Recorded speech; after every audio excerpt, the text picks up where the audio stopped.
Hi guys, welcome back to our channel. Today I thought that I would help you guys with a monthly budget for a young family on a single income especially. In front of me I have our exact budget. Everything here is extremely real and true to its number. And so what I have here is a monthly budget of $2,400, and for me and Nick this is the base pay. A lot of times it's a lot higher, but sometimes unfortunately it is exactly $2,400. So with Nick's job he gets overtime quite frequently, especially during summer and winter and tax time, just due to the fact of people getting money back, people getting Christmas money, and people traveling a lot, so they want to make sure that their tires are, good to go. First going to start with today is kind of basic economics, and what me and Nick always do first is a want versus need chart. And so a need is something that always, you have to have it, a necessity, and that would be a roof over your head, as in rent, food, which is groceries, water, your water bill, gas for your car, and electricity. Now I know that some people will say, no, a car is not a necessity. In mine and Nick's budget it is, because we both have vehicles and we both need gas. Being in Texas, everything is at least 30 miles away from us. And so moving on, our wants are always something that are optional, that we could live without, but we do have.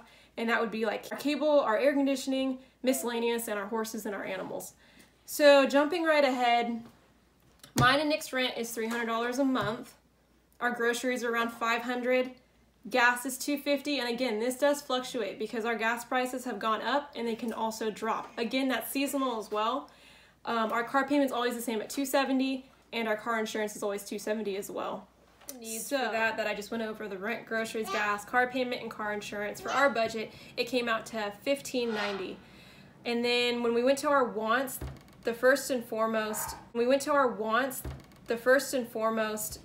the most expensive thing that we have is horse feed, which ranges anywhere from $100 to $150, so we always budget on the high end. So I did $150. Our phone bill's $125. We do pay Hulu every month for $13, iTunes 99 cents. Credit card debt is $210 a month, and then our miscellaneous is $200. And with our miscellaneous, we always take it out in cash, so we always have it in hand. Now when you add that up, it came out to $699. So our total monthly bills for needs and wants came out to $2,289 out of the $2,400. So when you did subtract the $228.9 from the $2,400, we were left with $111. So with this being said, there's some months where we don't spend any of our miscellaneous, and so that would just carry over to what we would place into savings on top of the 111. Now sometimes, like last week, as you guys saw in our last vlog, Kinsey came up sick. There was no way of knowing that your baby will come up sick. So we did have to use gas to drive that 165 miles or whatever it is. And then we did have a copay from the doctor that we obviously did not budget. So that is where that miscellaneous came in. Same thing goes for when our cars need oil changes. We use our miscellaneous. Now what we also do is, because we do take out in cash every single month the miscellaneous, if we haven't used it, a lot of times we'll just carry it over to the next month.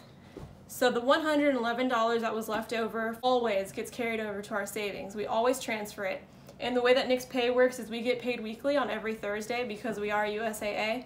So on every Wednesday night, right before I go to bed, like 9:30, I always go on to our account, see what we have left, and I transfer it straight into savings. Okay, and also on a side note about the miscellaneous, if we know something's coming up, such as Christmas, Mother's Day, Father's Day, my birthday, or Nick's birthday, or especially the baby's birthday, we always make sure ahead of time that we know that that's coming up. So if there's something that we could maybe hold off on, we definitely do that so that the miscellaneous can carry over to free spending money for that occasion. And also, I kind of have some 5 key things, if you want this budget to be successful, that I've learned in the last 2 years of being married. And number 1 is you have to be disciplined. It sucks to save money, especially if you want something really bad and you're just like, hey, but in my account it shows I have that much. Just because your account has that much does not mean you can spend that much. Communication's also key. With me and Nick, we definitely go over with each other big financial decisions.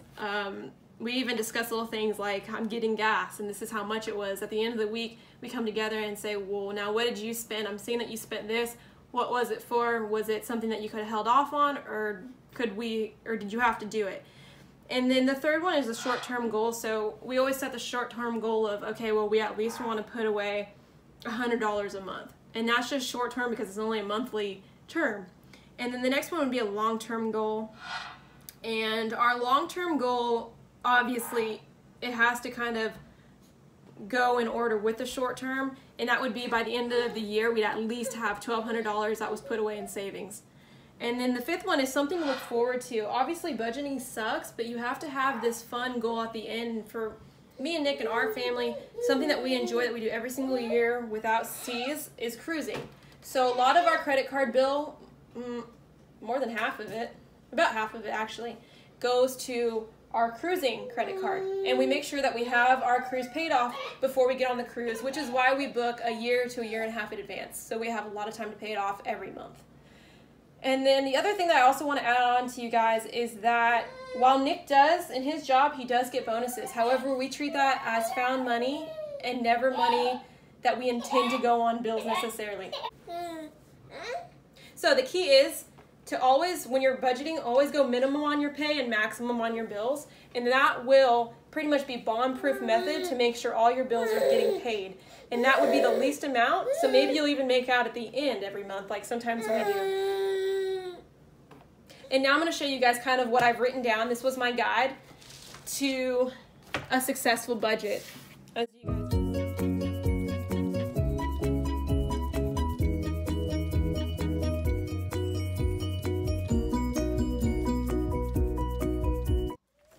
There's Kinsey. She's eating baby mums. Kind of ripped apart together, but they're really good for teething, and it's really easy for her to eat. So, anyways, getting back to the budget. So if there's any confusion, I know that I did say that we both have vehicles, but I only put down for one car payment, and that's because we were able to pay off my car in January. So also what we kind of want to put emphasis on with this is that in the 2 years of me and Nick being married, we were able to pay off one car, buy one car in cash, which he doesn't have anymore. But we were able to buy one in cash, so we didn't have any payments on that car. And then we also bought outright our horse trailer that's outside. So we actually have a lot of assets versus our liability scale. Our assets are actually much higher than our liability, which is really good on our credit as well. So that's something that you guys really want to focus on, is paying off your debt. And that also goes for our credit cards. We make sure we look at what the limit is before it starts gaining interest. So for a lot of credit cards, it's usually 6 months, especially furniture credit cards, discount tire, same thing. You have to pay it off within 6 months before it starts gaining interest. So those credit cards that we know have a lesser time, we put that at the forefront of our minds and we make sure we pay that first. The thing is that I'm the one who is in charge of the budget, in charge of paying bills. So that's why me and Nick are super open with communication about what's going on. That's why Nick does contact me on a daily basis to tell me what's been spent so that I can keep ahead of our budget at all times. The other thing is that our money is always shared. So miscellaneous also falls under Christmas, your birthday, just any time that you get money that's found.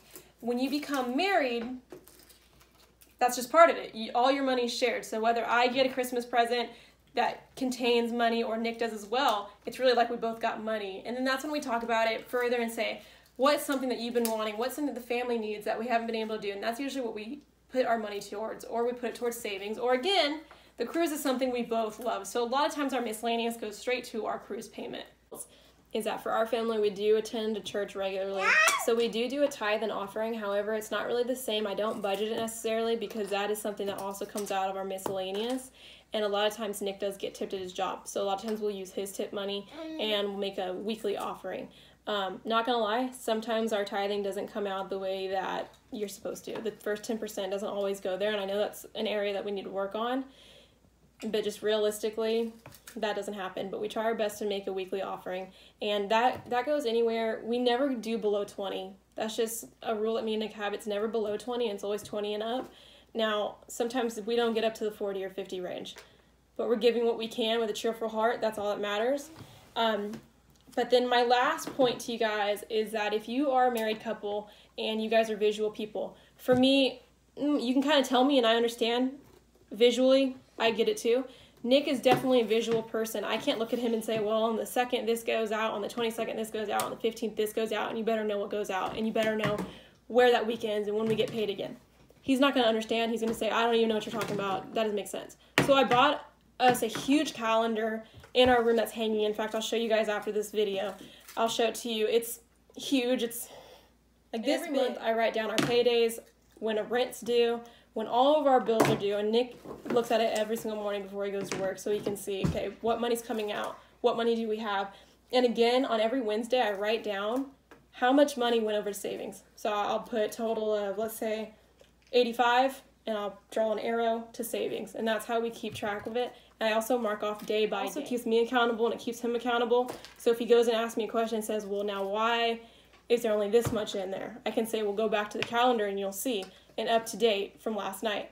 So that's also how we stay on budget, and our communication stays healthy and accurate. If we say, hey, cool, look, we have so much money left over, let's go splurge on that thing for Kinsey, or let's go splurge on that fishing something for you, or let's go splurge on that horse thing for me.